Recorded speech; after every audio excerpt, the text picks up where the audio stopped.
Hi guys, அனைவருக்கும் வணக்கம்.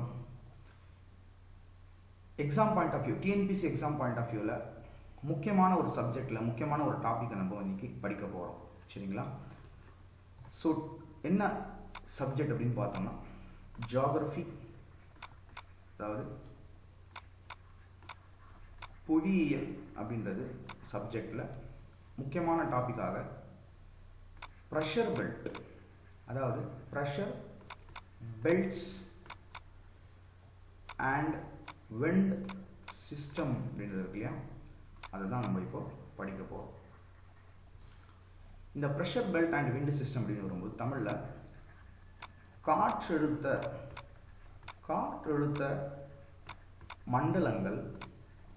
மண்டலங்கள் மற்றும் காற்றுடைய சிஸ்டமை பற்றி தான் இங்கே நம்ம படிக்க போகிறோம்.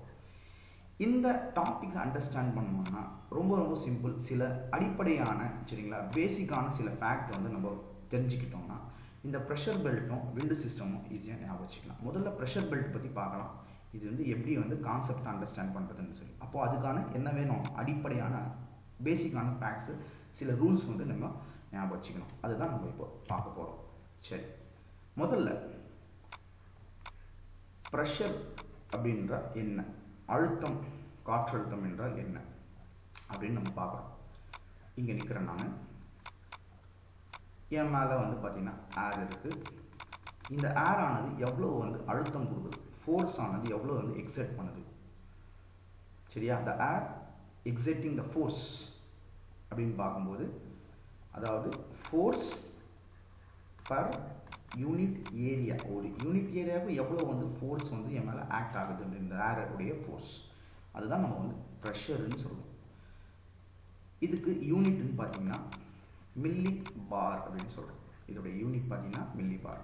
அப்போது ப்ரெஷருக்கும் டெம்பரேச்சருக்கும் என்ன ரிலேஷன் அப்படின்னு தெரிஞ்சிருக்கும். சரிங்களா? ப்ரெஷருக்கும் டெம்பரேச்சருக்கும் என்ன ரிலேஷன், அழுத்தமானது அதிகரிச்சிச்சுன்னா, சரிங்களா, ப்ரெஷர் ஆனது அதிகரிச்சிச்சுன்னா டெம்பரேச்சர் ஆனது குறைய செய்யும். ஏன் அப்படின்னா it is a inversely relation அப்படின்னு சொல்லுவாங்க. ஸோ டெம்பரேச்சர் வந்து அதிகரிச்சிச்சுன்னா ப்ரெஷர் ஆனது குறைய செய்யும். அதே ப்ரெஷர் அதிகரிச்சிச்சுன்னா வெப்பமானது குறைய செய்யும். சரியா? ரைட். அடுத்ததாக இன்னும் முக்கியமான ரூல் இருக்குது. என்ன அப்படின்னா, எப்போவுமே ஏர் ஆனது எப்படி ஃப்ளோ ஆகும் அப்படின்னு பார்த்தீங்கன்னா,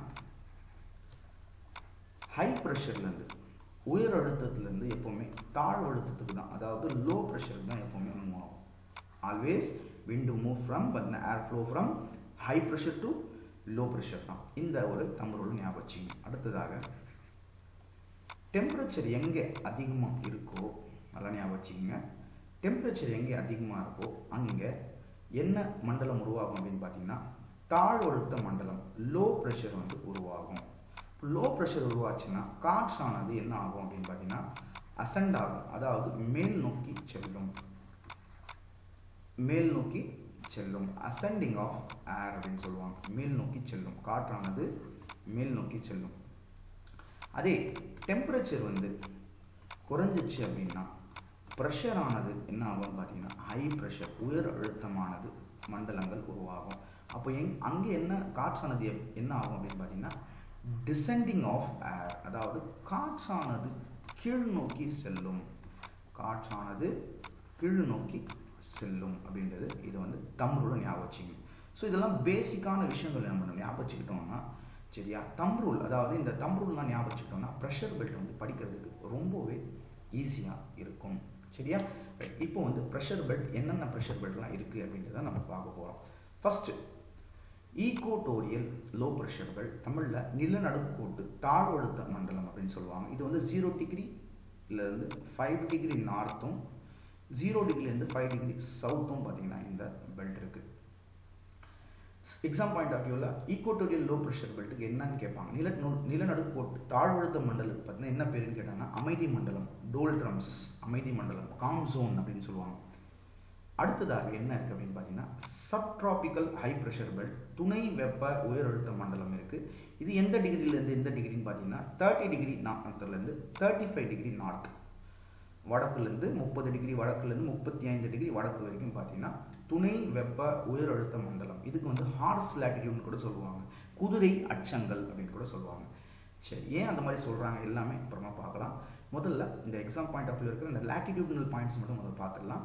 அடுத்ததாக என்ன பெல்ட் இருக்குன்றது. சரியா, சப்போலார் லோ ப்ரெஷர் பெல்ட், துணை துருவ தாழ்வழுத்த மண்டலம்னு சொல்லுவாங்க.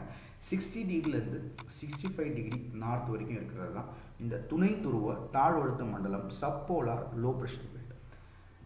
கடைசியில் இருக்கிறது பார்த்தீங்கன்னா இந்த போலார் ஹை ப்ரெஷர் பெல்ட், அதாவது துருவ உயரழுத்த மண்டலம்னு சொல்லுவாங்க, 90 டிகிரி நார்த். இப்போ இந்த ஹை ப்ரெஷர் பெல்ட்டாக இருக்கட்டும், போலார் ஹை ப்ரெஷர் பெல்ட், துருவ உயரழுத்த மண்டலமாக இருக்கட்டும், சப்போலார் லோ ப்ரெஷர் பெல்ட், துணை துருவ தாழ்வழுத்த மண்டலமாக இருக்கட்டும், துணை வெப்ப உயரழுத்த மண்டலம், சப்ட்ராபிக்கல் ஹை ப்ரெஷர் பெல்ட்டாக இருக்கட்டும், இது வந்து நார்த்லேயும் இருக்கும், வட அரைக்கோளத்துலேயும் இருக்கும், அதே மாதிரி பார்த்தீங்கன்னா தென் அரைக்கோளத்துலேயும் இந்த மாதிரி இருக்கும். சரிங்களா, அப்போ டோட்டலாக பார்த்தீங்கன்னா இங்கே ஒரு 3 இங்கே ஒரு 3 சேர்த்து டோட்டலாக 7 பெல்ட்ஸ் நம்ம இங்கே படிக்கிறோம். சரிங்களா, எத்தனை பெல்ட்ஸு? 7 பெல்ட்ஸ், 7 மண்டலங்கள் வந்து பார்த்தீங்கன்னா இங்கே காற்றழுத்த மண்டலமானது படிக்க போகிறோம். சரிங்களா, இப்போ என்ன பார்க்க போகிறோம் அப்படின்னா, ஏன் இங்கே தாழ்வழுத்த மண்டலம் உருவாகுது, ஏன் இங்கே உயரழுத்த மண்டலம் உருவாகுது, அதே மாதிரி இங்கே ஏன் வந்து தாழ்வழுத்த மண்டலம் உருவாகுது, இங்கே வந்து ஏன் அப்படின்னா உயரழுத்த மண்டலம் உருவாகுது அப்படின்றது நம்ம பார்க்க போகிறோம். ஃபர்ஸ்ட்டு துருவ உயரழுத்த மண்டலம் போலார் ஹை ப்ரெஷர் பெல்ட்டும் நிலநடுக்கோட்டு தாழ்வழுத்த மண்டலம் ஈக்குவட்டோரியல் லோ ப்ரெஷர் பெல்ட்டும் ஏன் வந்து எப்படி உருவாகுதுன்றது நம்ம பார்த்துடலாம். நம்ம படித்தோம், அதாவது பார்த்தீங்கன்னா டெம்பரேச்சர் எங்கே அதிகமாகுதோ, சரியா, டெம்பரேச்சர் எங்கே அதிகமாகுதோ அங்கே வந்து ப்ரெஷர் அதிகமாகவே இருக்கும். அதாவது சன்னுடைய ரேஸ் ஆனது வெர்டிக்கலாக இருக்கும், இங்கே சூரியனுடைய கதிர்வீச்சானது செங்குத்தாக இருக்கும். அப்போ என்ன ஆகும்னு பார்த்தீங்கன்னா த்ரூ அவுட் இங்கே வந்து டெம்பரேச்சர் வந்து அதிகமாகவே இருக்கும். அப்போ டெம்பரேச்சர் அதிகமாக இருந்துச்சுன்னா ரீகால் பண்ணுங்க அந்த ரூல்ஸு, டெம்பரேச்சர் அதிகமாக இருந்துச்சுன்னா ப்ரெஷர் எப்படி இருக்கும், தாழ்வழுத்த மண்டலம், அதாவது லோ ப்ரெஷர் பெல்ட்னு உருவாகும். சரியா, இங்கே லோ ப்ரெஷர் பெல்ட் இது வந்து பார்த்தீங்கன்னா தெர்மல்லி இன்டியூஸ்டு கான்செப்ட்னு சொல்லுவாங்க, அதாவது வெப்பத்தினால் உருவாகிற மண்டலங்கள். சரியா, தெர்மல்லி இன்டியூஸ்டு கான்செப்ட்னு சொல்லுவாங்க. அதே மாதிரி ஹை ப்ரெஷர் பெல்ட் வந்துடலாம், அதாவது துருவ ஹை ப்ரெஷர் பெல்ட் வந்துடலாம். இங்கே வந்து கோல்டு ரீஜன் சொல்லுவாங்க, மிக வந்து பார்த்தீங்கன்னா டெம்பரேச்சர் ஆனது ரொம்ப ரொம்ப குறைவாக இருக்கும், அப்போ இங்கே ஹை ப்ரெஷர் உருவாகும். சரியா, ஹை ப்ரெஷர் ஏன் உருவாகுதுன்னு கேட்டாங்கன்னா இந்த போலார் ரீஜனில் துருவ ரீஜனில் இங்கே வந்து கோல்டு ரீஜன், அதாவது பார்த்தீங்கன்னா வெப்பமானது ரொம்ப ரொம்ப குறைவாக இருக்கும், ஐஸ் ஸ்டேஜில் இருக்கும். அப்படின்னு வரும்போது டெம்பரேச்சர் வந்து பார்த்தீங்கன்னா குறைவு, ப்ரெஷர் ஆனது அதிகம் அப்படின்னு சொல்லி. அதே மாதிரி தான் இங்கே தென் அரைக்கோளத்துலையும். சரிங்களா, அப்போது ரெண்டுமே நமக்கு புரிஞ்சுது. என்ன புரிஞ்சுது, ஏன் இங்கே வந்து லோ ப்ரெஷர் உருவாகுது ஈக்குவட்டோரியல் ரீஜனில், ஏன் வந்து இங்கே துருவ பகுதியில் போலார் ரீஜனில் ஹை ப்ரெஷர் உருவாகுது அப்படின்னு சொல்லி. இதெல்லாம் பார்த்தீங்கன்னா தெர்மல்லி இன்டியூஸ்டு கான்செப்ட் அப்படின்னு சொல்லுவாங்க. அதுக்கு அடுத்ததாக நம்மளுக்கு தெரிஞ்சிருக்கிற வேண்டியது அப்படின்னு பார்த்தீங்கன்னா 2 இருக்குது. என்ன அப்படின்னு பார்த்தீங்கன்னா சப்போலார் லோ ப்ரெஷர் பெல்ட், இங்கே ஏன் low pressure, subtropical high pressure belt, துணை வெப்ப உயரழுத்த மண்டலம், இங்கே ஏன் ஹை ப்ரெஷர் பெல்ட்ன்றது நம்ம பார்க்க போகிறோம். சரிங்களா, சரி கவனிங்க, நம்மளுக்கு தெரியும் டெம்பரேச்சர் அதிகமாக இருந்துச்சுன்னா அந்த இடத்துல லோ ப்ரெஷர் உருவாகும். சரியா, லோ ப்ரெஷர் உருவாகுச்சுன்னா அந்த இடத்துல காற்று வந்து பார்த்தீங்கன்னா எக்ஸ்பேண்ட் ஆக ஆரம்பிக்கும், அதாவது விரிவடையும் போது காற்றானது பார்த்தீங்கன்னா என்ன ஆகும்னு பார்த்தீங்கன்னா லெஸ் டென்சர் ஆகும். சரியா, அடர்த்தியானது குறையும் போது ஏர் ஆனது சரியா மேல் நோக்கி செல்லும், அதுதான் நம்ம வந்து அசெண்டிங் ஆஃப் ஏர் அப்படின்னு சொல்கிறோம். அசெண்டிங் ஆஃப் ஏர் ஆகும்போது பார்த்தீங்கன்னா இந்த மேல் நோக்கி போகும்போது இந்த ட்ரோபோபாஸ் தாண்டி போகாது. அப்போ என்ன ஆகும் பார்த்தீங்கன்னா ஏர் வந்து பார்த்தீங்கன்னா இந்த மாதிரி டைவர்ஷன் கொடுத்து தான் ஆகும். சரிங்களா, இந்த மாதிரி டிஃப்ளெக்ட் ஆகி தான் ஆகணும். சரி, இந்த மாதிரி 2 டிவைட் ஆகி தான் ஆகும். சரியா, போலார் ரீஜனுக்கு. அப்போது இங்கே போலார் ரீஜன்லேருந்து பார்த்தீங்கன்னா குளிர்ந்த காற்றானது பார்த்தீங்கன்னா வரும். இந்த குளிர்ந்த காற்று வந்து என்ன பண்ணணும்னு பார்த்தீங்கன்னா இது வந்து கன்வெர்ஸ் ஆகும்போது ரெண்டுமே பார்த்தீங்கன்னா இந்த காற்றானது பார்த்தீங்கன்னா ஈரப்பதம் அதிகமாகி டென்சர் ஆகி என்ன ஆகும் பார்த்தீங்கன்னா இந்த காற்றானது டிசெண்ட் ஆகும், காற்றானது கீழ் நோக்கி போகும், டிசெண்டிங் ஆஃப் ஏர். அப்போ காற்று இங்கே பார்த்தீங்கன்னா இப்படி வந்து ஈக்குவட்டோரியல் ரீஜன்லேருந்து இன்னொரு காற்று பார்த்தீங்கன்னா போலார் துருவ ரீஜன்லேருந்து நோக்கி போகும். சரியா, புரியுதுன்னு பாருங்கள். ஸோ அடுத்ததாக நம்ம இந்த காற்று வந்து ஆனது பார்த்தீங்கன்னா போலார் ரீஜன் நோக்கி போகுது இல்லையா, இங்கே வந்து ஒரு காற்று வரும். என்ன காற்று, கோல்டு காற்று வீசினே இருக்கும். அப்போது இந்த கோல்டு காற்று என்ன ஆகும் பார்த்தீங்கன்னா இங்கே வந்து 2 காற்றும் மோதும் போது, அதாவது கோல்டு காற்றும் இந்த காற்றும் மோதும் போது பார்த்தீங்கன்னா ஏர் என்ன ஆகுதுன்னு பார்த்தீங்கன்னா அசெண்ட் ஆகும், அதாவது அசெண்டிங் ஆஃப் ஏர், மேல் நோக்கி போகும். ஸோ மேல் நோக்கி போகும்போது அந்த இடத்துல என்ன ப்ரெஷர் உருவாகும், கண்டிப்பாக லோ ப்ரெஷர். அதே மாதிரி எந்த இடத்துல டிசெண்ட் ஆகுதோ ஏர் கீழ் நோக்கி போகுது அந்த இடத்துல என்ன ப்ரெஷரு, ஹை ப்ரெஷர். அப்போது இங்கே லோ ப்ரெஷர் ஹை ப்ரெஷர் காரணம் இதுதான், டைனாமிக் ஃபேக்டர்ஸ்னு சொல்லுவாங்க. இது வந்து டைனாமிக் ஃபேக்டர்ஸ்னால இந்த மாதிரி வருது. இது வந்து பார்த்தீங்கன்னா தெர்மல்லி இன்டியூஸ்னு சொல்லுவாங்க. இது நிலநடுக்கோட்டு தாழ்வழுத்த மண்டலமும் துருவ உயரழுத்த மண்டலமும் பார்த்தீங்கன்னா இந்த தெர்மல் இண்டஸ்ட்ரி கான்செப்டில் வரும். சரிங்களா? அப்போது ஏன் இங்கே ஹை ப்ரெஷர், ஏன் இங்கே லோ ப்ரெஷர்ன்றது நல்லாவே நம்மளுக்கு புரிஞ்சிச்சு. சரிங்களா? இது இருக்குது பாருங்கள், அதாவது அசெண்ட் ஆகி டிசெண்ட் ஆகுது பாருங்கள். இந்த செல்லுக்கு தான் என்னன்னு சொல்லுவோம் நம்ம பார்த்தீங்கன்னா ஹேட்லி செல்லுன்னு சொல்லுவாங்க. ஹேட்லி செல். சரியா? அதே மாதிரி இங்கே டிசெண்ட் ஆகி இங்கே அசெண்ட் ஆகுது பாருங்கள். இந்த சைக்கிளுக்கு என்ன செல்லுன்னு சொல்லுவாங்கன்னு பார்த்தீங்கன்னா ஃபெரல் செல் அப்படின்னு சொல்லுவாங்க. ஃபெரல் செல். ஸோ இங்கே பார்த்தீங்கன்னா இது வந்து போலார் செல் அப்படின்னு சொல்லுவாங்க. இதே மாதிரி தென் அரைக்கோளத்திலையும் இருக்குது. சரிங்களா? இதே மாதிரி தான், இதே ஃபினாமினா தான் பார்த்தீங்கன்னா தென் அரைக்கோளத்திலையும் நடைபெறும். சரிங்களா? அப்போது ஏன் இங்கே லோ ப்ரெஷர், ஏன் இங்கே ஹை ப்ரெஷர், ஏன் இங்கே இருக்கிற தாழ்வழுத்த மண்டலம், ஏன் இந்த இடத்துல வந்து பார்த்தீங்கன்னா உயரழுத்த மண்டலம் உருவாகுதுன்றது நல்லாவே நம்மளுக்கு புரிஞ்சிச்சு. சரியா? ஸோ அடுத்ததாக பாருங்க, ஏன் வந்து இந்த இடத்துல சப்ட்ராபிக்கல்னு பேர் வந்துச்சுன்னா இந்த டிராபிக்கல் ரீஜனுக்கு வெளியே இருக்கிறதுனால. சரியா? டிராபிக்கல் ரீஜனுக்கு வெளியே இருக்கிறதுனால சப்ட்ராபிக்கலும், போலார் ரீஜன் துருவ ரீஜனுக்கு வெளியே இருக்கிறதுனால சப்போலார் பெல்ட்டும்ன்றது பார்த்தீங்கன்னா பேர் வந்துச்சு. இதுக்கு அடுத்ததாக நம்ம எதை பார்க்க போகிறோம் அப்படின்னு பார்த்தீங்கன்னா விண்டோடைய சிஸ்டம். சரியா? விண்டோடைய சிஸ்டம் அப்படின்னு பார்க்கும்போது முதல்ல காட்ஸின் உடைய வகைகள் பார்த்துடலாம். சரியா? முதலாம் நிலை காட்ஸ்ன்னு சொல்லுவாங்க, அல்லது பிளானட்டரி விண்டுன்னு சொல்லுவாங்க, இல்லைன்னா பெர்மனன்ட் விண்டுன்னு சொல்லுவாங்க. முதலாம் நிலை காற்று கோல் காற்றுகள் அல்லது நிரந்தரமான காற்றுன்னு சொல்லுவோம். நிரந்தரமான காற்று ஏன் இந்த மாதிரி சொல்கிறாங்க அப்படின்னா இது வந்து த்ரூ அவுட் த இயர், ஆண்டு முழுக்க பார்த்தீங்கன்னா ஒரே திசையில் நோக்கி போயிட்டே இருக்கும். சரிங்களா? ஒரே திசை. சரிங்களா? Throughout the year the direction of the wind will be same அப்படின்றது தான் நம்ம சொல்கிறோம். இதுக்கான எக்ஸாம்பிள் பார்த்தீங்கன்னா வணிக காற்று, வியாபார காற்று. சரிங்களா? ட்ரேட் விண்டுன்னு சொல்லுவாங்க. வியாபார காற்று, வெஸ்டர்லிஸ் மேலை காற்று, இதெல்லாம் பார்த்தீங்கன்னா இதோடைய முதலாம் நிலை காற்றுக்கான எக்ஸாம்பிள். ஸோ என்ன கான்செப்ட் அப்படின்னு பார்த்தீங்கன்னா ஒரே டைரக்ஷனில் த்ரூ அவுட் த இயர் வந்து பார்த்தீங்கன்னா டைரக்ஷன் மாற்றாமல் அப்படியே வீசிட்டே இருக்கும் ஒரே டைரக்ஷனில். அதுதான் பார்த்தீங்கன்னா பெர்மனன்ட் விண்டு, பிரைமரி விண்டு, முதலாம் நிலை காற்று, கோல் காற்றுகள் அப்படின்னு சொல்லுவோம். செகண்டரி விண்டு பொறுத்த வரைக்கும் சீசனல் விண்டுன்னு சொல்லுவாங்க. அதாவது பருவங்களுக்கு ஏற்ப அந்த பார்த்தீங்கன்னா காற்றோட திசை வந்து மாறி வீசும். சரிங்களா? எக்ஸாம்பிள் பார்த்தீங்கன்னா இந்த பருவ காற்று அப்படின்றது நம்ம சொல்கிறோம். மூன்றாவது பார்த்தீங்கன்னா டெர்ஷரி அப்படின்னு சொல்கிறோம். அதாவது மூன்றாம் நிலை காற்று அல்லது பார்த்தீங்கன்னா தலக்காற்று அப்படின்னு சொல்லுவாங்க. தலக்காற்று அதாவது லோக்கல் விண்டுன்னு சொல்லுவாங்க. லோக்கல் விண்டு பொறுத்த வரைக்கும் என்ன கான்செப்ட்னு பார்த்தீங்கன்னா அதாவது பர்டிகுலர் ரீஜனில், சரிங்களா, பர்டிகுலர் ஏரியாவில் மட்டும் பார்த்தீங்கன்னா அந்த பர்டிகுலர் பகுதியில் குறிப்பிட்ட திசையில் மட்டும் வீசிட்டே இருக்கும். இப்போது லூ விண்டு எடுத்துக்கலாம். லூ விண்ட் இஸ் தலைக்காற்று, லோக்கல் விண்டு. இது எங்கே வீசுது அப்படின்னு பார்த்தீங்கன்னா இந்தியாவில் நார்த் வெஸ்ட் பார்ட், அதாவது வடமேற்கு பகுதிகளில் இந்த லூ காற்றானது வீசும். சரிங்களா? இதுக்கு எக்ஸாம்பிள் பார்த்தீங்கன்னா லூ விண்டுன்னு சொல்கிறோம். அதே மாதிரி நிலக்காற்று, கடற்காற்று, லேண்ட் பிரீஸ், சீ பிரீஸ்லாம் இது வந்து கிளாசிஃபிகேஷன் மூன்றாம் நிலை எக்ஸாம்பிளுக்கு பார்த்தீங்கன்னா காற்றுடைய எக்ஸாம்பிள் அப்படின்றது நம்ம பார்க்குறோம். அடுத்ததாக இப்போது நம்ம பார்க்கணும் இந்த ட்ரேட் விண்டாக இருக்கட்டும், வெஸ்டர்லிஸாக இருக்கட்டும். சரிங்களா? ரெண்டுமே நம்ம வந்து அந்த ப்ரெஷர் பெல்ட்டில் நம்ம படிக்க போகிறோம். சரிங்களா? ஏன் இந்த மாதிரி நம்ம படிக்கணும் அப்படின்னு பார்த்தீங்கன்னா எக்ஸாம் பாயிண்ட் ஆஃப் அது கேட்குறாங்க. சரிங்களா? அந்த வணிக காற்றாக இருக்கட்டும், வெஸ்டர்லிஸாக இருக்கட்டும். சரிங்களா? எப்படி கொஷின்ஸ் கேட்குறாங்கன்றது நம்ம இப்போ பார்க்கலாம்.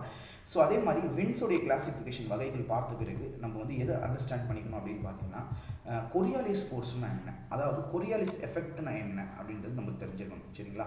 அதாவது கொரியாலிசிஸ் விளைவு என்றால் என்ன அப்படின்றது நம்ம தெரிஞ்சுக்கணும். சரிங்களா? ஒன்றுமே இல்லை, ரொம்ப சிம்பிள். கொரியாலிஸ் எஃபெக்ட்னா என்ன, கொரியாலிஸ் விளைவுனா என்னன்றது ரொம்ப சிம்பிளாக நான் உங்களுக்கு எக்ஸ்பிளைன் பண்ணுறேன் பாருங்கள். சரியா? இதுதான் எர்த். சரியா? இந்த எர்த்து தான் ரொட்டேட் ஆகிட்டு இருக்குன்னு வச்சுக்கணும்.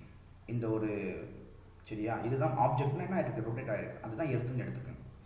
ரொட்டேட் ஆகிட்டு இருக்கும்போது சரியா, அதாவது பூமியுடைய சுழற்சினால, எர்த்துடைய ரொட்டேஷன்னால விண்ட் இருக்கு இல்லையா, விண்டானது என்ன ஆகும்னு பார்த்தீங்கன்னா நேராக செல்லாது, வளைஞ்சு போகும். சரியா? டிஃப்ளெக்ட் ஆகும். சரியா? அதாவது காற்று வந்து விலகி வீசும். புரியுதான்னு பாருங்கள். ரொட்டேஷன் ஆஃப் தி எர்த்துனால காற்றானது என்ன ஆகும், விலகி வீசும், ஸ்ட்ரைட்டாக போகாது. எக்ஸாம்பிள் பாருங்கள், இங்கே ஒரு பர்சன் உட்காந்துருக்காங்க. இவங்க சென்டரில் பாலை பாஸ் பண்ணுறாங்க வச்சு, இங்கே ஒரு பர்சன், இங்கே இருக்கிற பர்சன் இந்த பாலை வந்து பாஸ் பண்ணுறாங்க. இந்த பால் தான் என்ன அப்படின்னு பார்த்தோம்னா விண்டுன்னு எடுத்துக்கிறோம். என்னது? விண்டு. இந்த பாலை பாஸ் பண்ணும்போது, அதாவது இது ரொட்டேட் ஆகிட்டே இருக்குது, நல்லா கவனிக்கணும், இது ரொட்டேட் ஆகிட்டே இருக்குது. பாலை பாஸ் பண்ணும்போது அந்த விண்டு வந்து பாஸ் ஆகும்போது இது ஸ்ட்ரைட்டாக போகாது.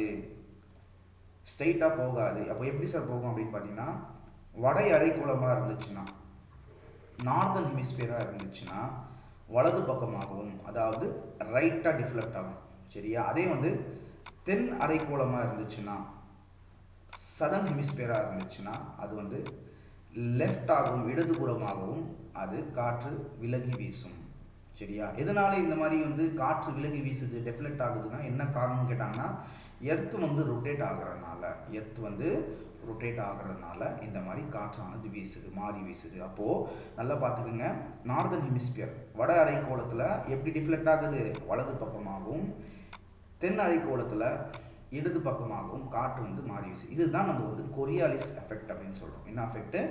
Coriolis effect. ஏன் இந்த மாதிரி நம்ம படிச்சுக்கணும் அப்படின்னா, இந்த விண்டு சிஸ்டம் அண்டர்ஸ்டாண்ட் பண்ணுறதுக்கு கொரியாலிஸ் எஃபெக்ட் ஆனது, கொரியாலிஸ் விளைவானது பார்த்தீங்கன்னா நம்மளுக்கு தெரிஞ்சிருக்கணும் என்னன்னு சொல்லி, சரிங்களா? அப்போது எக்ஸாம் பாயிண்ட் ஆஃப் வியூ என்ன தெரிஞ்சிருக்கணும் உங்களுக்கு, நார்தர்ன் ஹெமிஸ்பியரில் ரைட்டாக மூவ் ஆகுது, சதர்ன் ஹெமிஸ்பியரில் தெற்கு அரைக்கோளத்தில் லெஃப்டாக வந்து பார்த்தீங்கன்னா டிஃப்ளெக்ட் ஆகுது விண்டு அப்படின்னு சொல்லி. சரி, இப்போது அந்த விண்டு சிஸ்டமோட டயக்ராமுக்கு வந்துடலாம். இப்போ பாருங்கள், இது வந்து ஃபுல்லாக பார்த்தீங்கன்னா நார்தர்ன் ஹெமிஸ்பியர் இல்லையா? இங்கேருந்து ஃபுல்லாக நம்ம பார்த்தோம்னா சதர்ன் ஹெமிஸ்பியர். இப்போது நார்தர்ன் ஹெமிஸ்பியரில் விண்டு ஏன் வந்து இந்த மாதிரி டிஃப்ளெக்ஷன் ஆகுதுன்னு பாருங்கள். முதல்ல எங்கே ஆரிஜினேட் ஆகுதோ அதுதான் முக்கியமான பாயிண்ட், ஆரிஜினேஷன் பாயிண்ட். எங்கே உற்பத்தி ஆகுது பாருங்க விண்டு, ஹை ப்ரெஷர். நம்ம படித்தோம், எப்போவுமே விண்டானது ஹை ப்ரெஷர்லேருந்து தான் எங்கேருந்து போகும், லோ ப்ரெஷர் போகும். அப்போது ஹை ப்ரெஷர்லேருந்து லோ ப்ரெஷர் போகும்போது விண்டானது ஸ்ட்ரைட்டாக போகாது,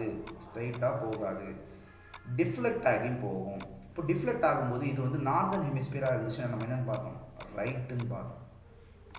அப்போ ரைட்டுனா நம்மளுடைய ரைட்டுன்னு எடுத்துக்கூடாது, இது வந்து ஆப்போசிட் பாயிண்டில் இருக்குன்றதுனால ரைட்டுடைய டைரக்ஷன் இப்படி தான் இருக்கும். அப்போது காற்றானது பார்த்தீங்கன்னா ரைட் டைரக்ஷனில் போகுது.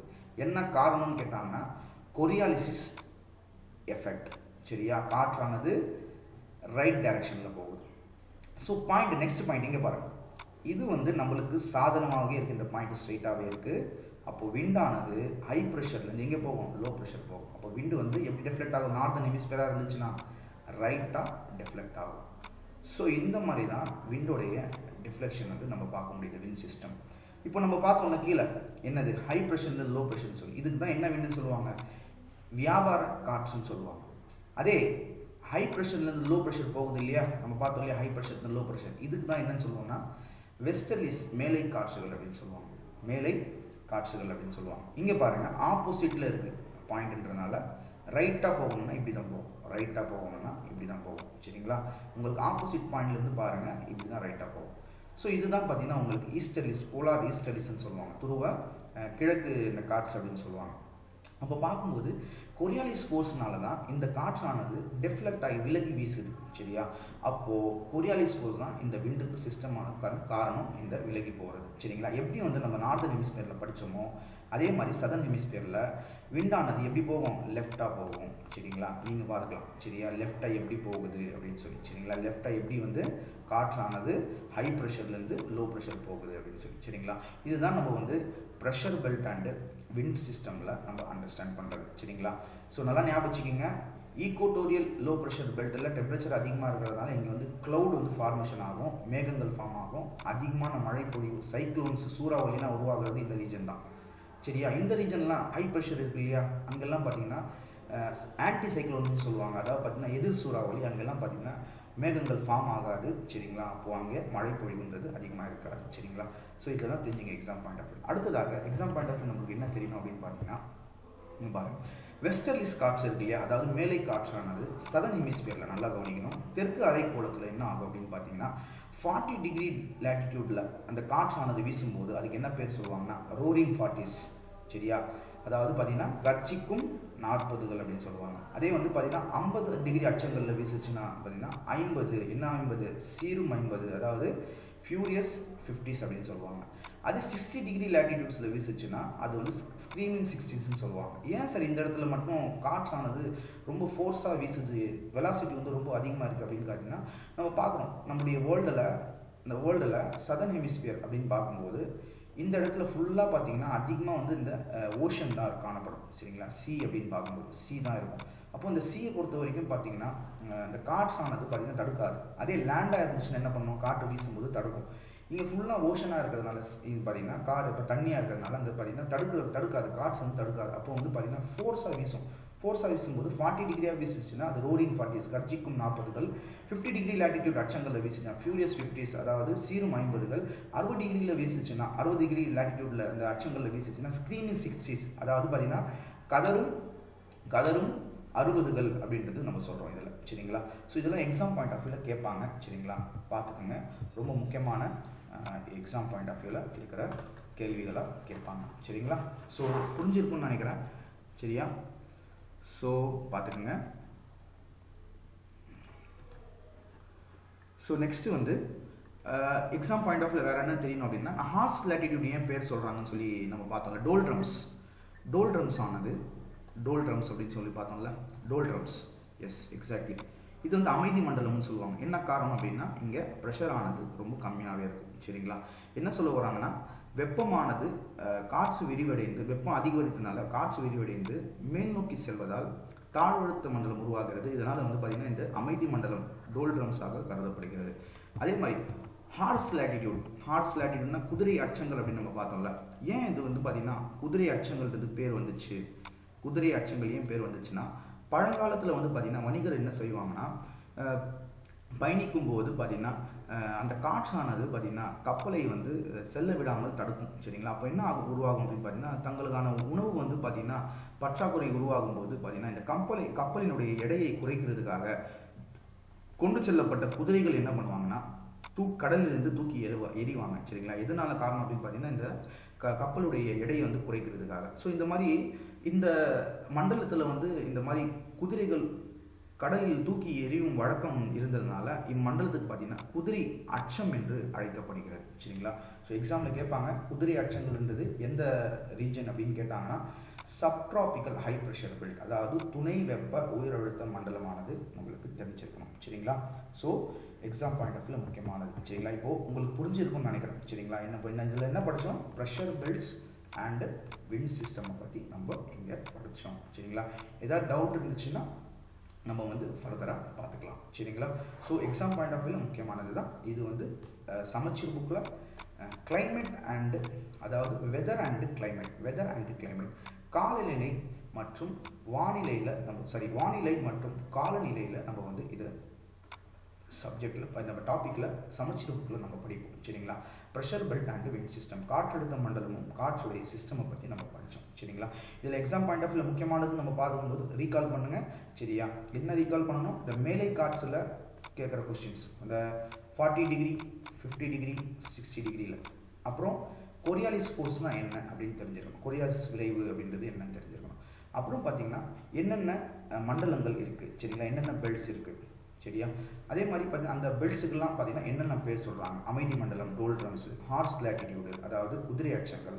அப்புறம் பார்த்தீங்கன்னா இந்த மண்டலங்களானது எவ்வளோ டிகிரியில் எக்ஸ்டெண்ட் ஆகிருக்கு? 5 டிகிரி நார்த்துலேருந்து 5 டிகிரி சவுத்து, சரியா. 30 டிகிரி நார்த்துலேருந்து 35 டிகிரி நார்த்து. அப்புறம் 60 டிகிரிலேருந்து 65 டிகிரி நார்த்து, சரிங்களா. அப்புறம் பார்த்தீங்கன்னா 90 degree north, 90 degree south. So இந்த மாதிரி தான் கொஷின்ஸ் வந்து உங்களுக்கு எதிர்பார்க்கலாம் டிஎன்பிசியில், சரிங்களா. இன்னும் டீட்டெயிலாக ஃபர்தராக நம்ம வந்து கிளாஸில் பார்க்கலாம். தேங்க்யூ.